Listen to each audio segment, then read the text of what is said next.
हमें फिल्म में शहीद दिखा दिया गया, जबकि हम जंग से जिंदा लौटे थे और आज भी जिंदा हैं।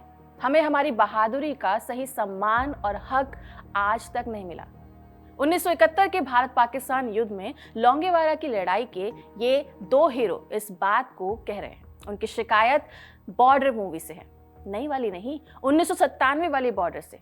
ये दो वॉर हीरो कौन हैं और उन्हें शिकायत करने में 29 साल क्यों लग गए, जानेंगे इस वीडियो में।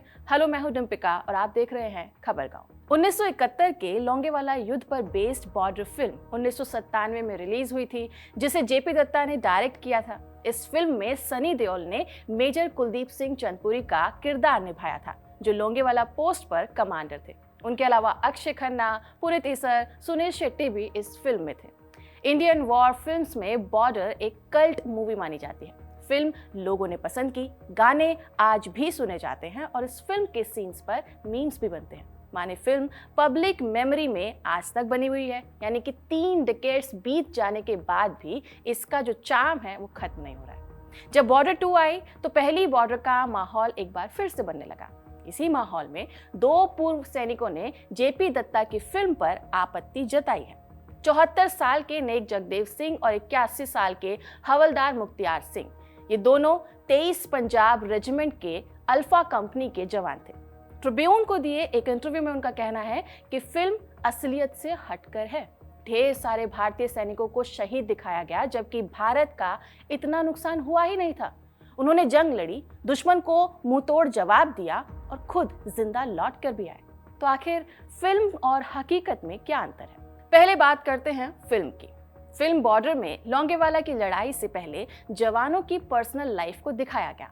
कोई अपनी माँ को याद कर रहा था, कोई बीवी को चिट्ठी लिख रहा था, तो कोई नया फौज में आया था और थोड़ा सा घबराया हुआ था। फिर अचानक खबर मिलती है कि पाकिस्तान की बड़ी फौज टैंकों के साथ सीमा की तरफ बढ़ रही है। रात का अंधेरा, रेगिस्तान की ठंडी हवा और दूर से टैंकों की आवाज से माहौल को टेंशन वाला दिखाया गया। इस फिल्म में सनी देओल का किरदार यानी मेजर कुलदीप सिंह चंदपुरी अपनी छोटी सी टुकड़ी को हिम्मत देते हैं कि पीछे नहीं हटना है। इसके बाद पूरी रात जबरदस्त गोलीबारी होती है, धमाके होते हैं। फिल्म में दिखाया गया कि दुश्मन की संख्या बहुत ज्यादा थी और हमारे जवान एक एक करके बहादुरी से लड़ते हुए शहीद हो रहे थे। इस सीन को काफी इमोशनल तरीके से दिखाया गया, जैसे कोई आखिरी सांस लेते हुए अपने परिवार का नाम लेता है, कोई तिरंगे को पकड़ कर गिरता है। फिर सुबह होते होते दिखाया गया कि कई सैनिक शहीद हो चुके हैं। पोस्ट पर गिनती भर के भारतीय सैनिक बचे हैं, जो पोस्ट को अपना लास्ट स्टैंड बनाते हैं और पाकिस्तानी टैंक पर टूट पड़ते हैं। लगता है कि अब कोई नहीं बचेगा, लेकिन तभी भारतीय वायुसेना के विमान आते हैं, जो दुश्मन के टैंकों पर हमला करते हैं। हवाई हमले से पाकिस्तान की फौज को एक जबरदस्त नुकसान होता है और आखिरकार जीत भारत की होती है। ये तो हुई फिल्म की बात। अब जरा असली कहानी भी जान लेते हैं। 1971 में लड़ाई 2 मोर्चों पर थी, पूरब और पश्चिम। पश्चिम में लड़ाई जम्मू कश्मीर, राजस्थान और पंजाब से लगी सीमा पर हुई। पाकिस्तान को लगता था कि ऐसी सिचुएशन में भारत पर प्रेशर बनेगा और फोर्सेस के बंटने का फायदा उसे मिल जाएगा। यहीं आता है लोंगेवाला, राजस्थान के थार में एक छोटी सी बॉर्डर पोस्ट जो जैसलमेर के पास पड़ती है। 4 से 7 दिसंबर 1971 की रात यहाँ पाकिस्तान ने लगभग 2000 सैनिकों और करीब 45 टैंक के साथ अटैक किया। दरअसल एक पूरी ब्रिगेड जैसलमेर की ओर बढ़ रही थी, जिसके आगे टैंक्स थे। इनका रास्ता रोककर खड़ी थी 23 पंजाब की अल्फा कंपनी, जिसे लीड कर रहे थे मेजर कुलदीप सिंह चांदपुरी। उस समय पोस्ट पर कुछ anti tank guns, machine guns और थोड़ी सी आर्टिलरी ही थी। इसके अलावा साथ में बीएसएफ की एक छोटी सी टुकड़ी भी थी, जिसके पास कुछ ऊंट थे। जब पाकिस्तानी ब्रिगेड के आगे बढ़ने की खबर मिली तो मेजर चांदपुरी ने बटालियन हेडक्वार्टर को सूचित किया और रिफोर्समेंट और आर्टिलरी फायर मांगा। माने उन्हें और सैनिक चाहिए थे ताकि पाकिस्तानी टैंक कॉलम से मोर्चा लिया जा सके, साथ ही भारतीय तोपखाने को भी मदद मिल सके। लेकिन तब सेना रातों रात मेजर चांदपुरी की मदद की स्थिति में नहीं थी। उन्हें एक ऑप्शन दिया गया कि एक टैक्टिकल रिट्रीट करें, माने पीछे हट जाएं। इसके लिए गाड़ियों वगैरह की व्यवस्था भी कर दी गई थी, लेकिन मेजर चांदपुरी ने फैसला लिया कि वो पीछे नहीं हटेंगे, चाहे उन्हें बिना रिफोर्समेंट के पाकिस्तानी फौज के साथ लड़ना पड़े। इसके बाद अल्फा कंपनी ने डिफेंसिव पोजीशन को मजबूत किया, बाड़ लगाई, एंटी टैंक माइन बिछाई और फिर जो हथियार उनके पास थे उन्हें तैयार करके दुश्मन का इंतजार करने लगे। जब पाकिस्तानी सेना आगे बढ़ी तो उन्हें कंफ्यूजन हो गई। वो माइंस, वो बाढ़ देखकर उनको अंदाजा ही नहीं लगा कि आगे सिर्फ 120 जवान हैं। इस कंफ्यूजन में अकेले मेजर चांदपुरी के जवानों ने 12 टैंक्स को तबाह कर दिया था। रात भर भारतीय जवानों ने पाकिस्तानी अटैक को रोके रखा। सुबह हुई तो भारतीय वायुसेना पहुंच गई, जिसने बचे हुए टैंक्स को निपटा दिया था और अंततः भारतीय टैंक कॉलम्स और पूरी एक इन्फेंट्री बटालियन वहां आ गई, जिसके बाद पाकिस्तान को लोंगेवाला का इरादा छोड़ना पड़ा। ये पाकिस्तान के लिए एक बहुत बड़ा झटका था। उसकी एक पूरी की पूरी ब्रिगेड कुछ ही घंटे लड़कर वापस लौटने पर मजबूर हो गई थी, क्योंकि 23 पंजाब के 120 सैनिकों और उनके कमांडर ने पीछे हटने से इनकार कर दिया था।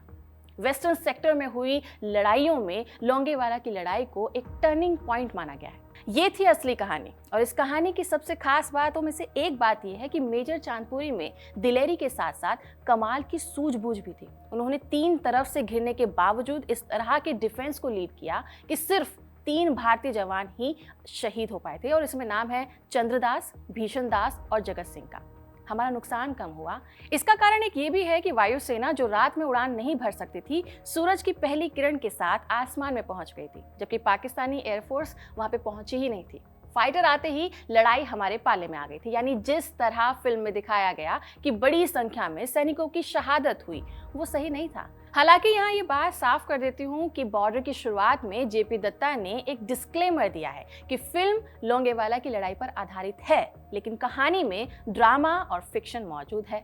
नाम जहाँ मिलते जुलते हैं तो वो सैनिकों की बहादुरी के लिए ट्रिब्यूट है। बावजूद इसके पंजाब के ये 2 सैनिक आहत हैं। तो वो क्या कहना चाहते हैं, ये आप तक उनकी बात हम पहुंचा देते हैं।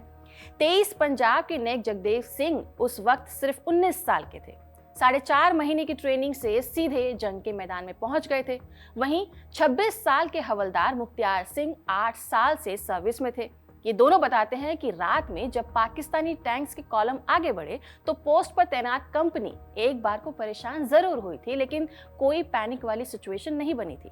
एक रात पहले कंपनी फिल्म देख रही थी। कौन सी फिल्म वो अब ये याद नहीं रख पा रहे हैं, क्योंकि शायद उनकी उम्र हो गई है। खैर, कंपनी दुश्मन के हमले के लिए तैयार थी और टोह लेने के बाद पाकिस्तानी टैंक्स पर जवाबी कार्रवाई भी की गई। लेकिन बॉर्डर फिल्म में दिखाया गया कि कंपनी का बहुत नुकसान हुआ। इससे एक विचित्र स्थिति पैदा हो गई। जब लोग इनसे मिलते हैं और उन्हें मालूम चलता है कि बॉर्डर फिल्म इनकी कंपनी पे बनी है, तो लोग हैरान हो जाते हैं और पूछते हैं कि अल्फा कंपनी के जवान तो सब शहीद हो गए थे ना। या फिर कुछ लोग ऐसे भी मिलते हैं जो उनकी बहादुरी के किस्सों को इसलिए नहीं सुनते क्योंकि उन्होंने फिल्मी वर्जन को सच मान लिया है। इसलिए इन दोनों सेना के जवानों की अथॉरिटी से मांग है कि वॉर मूवीज में प्रॉपर फैक्ट चेकिंग होनी चाहिए। इसके लिए जगदेव सिंह ने कई लेटर्स लिखे, पेपर्स में आर्टिकल्स भी लिखे, और वो ये चाहते हैं कि जब भी कोई फिल्म मेकर ऐसी किसी भी घटनाओं पर बेस्ड मूवी बनाता है तो उसे पहले ग्राउंड रियलिटी को पूरी तरह से समझना चाहिए। खैर, इंटरव्यू में दोनों सैनिकों की शिकायत जितनी फिल्म इंडस्ट्री से थी उतनी ही सरकार से भी थी। उनके हिसाब से ना तो फिल्म में उनके समर्पण को ठीक से दिखाया गया और ना ही भारत सरकार के किए वादे पूरे हुए। युद्ध के बाद उन्हें पंजाब सरकार ने 5 एकड़ जमीन और राजस्थान ने 1 मुरब्बा यानी कि 25 एकड़ जमीन देने का वादा किया था, लेकिन अब तक ये वादा पूरा नहीं हो सका है। इस पर भी सरकार की तरफ से आज तक कोई प्रतिक्रिया नहीं आई है। फिलहाल के लिए इस खबर में इतना ही। इन दोनों की जो ये मांग है वो सरकार तक कब पहुंचती है, सरकार और फिल्म इंडस्ट्री इस पर क्या एक्शन लेती है, ये देखना होगा। बाकी आपका इस पर क्या कहना है, कमेंट सेक्शन में जरूर बताइएगा।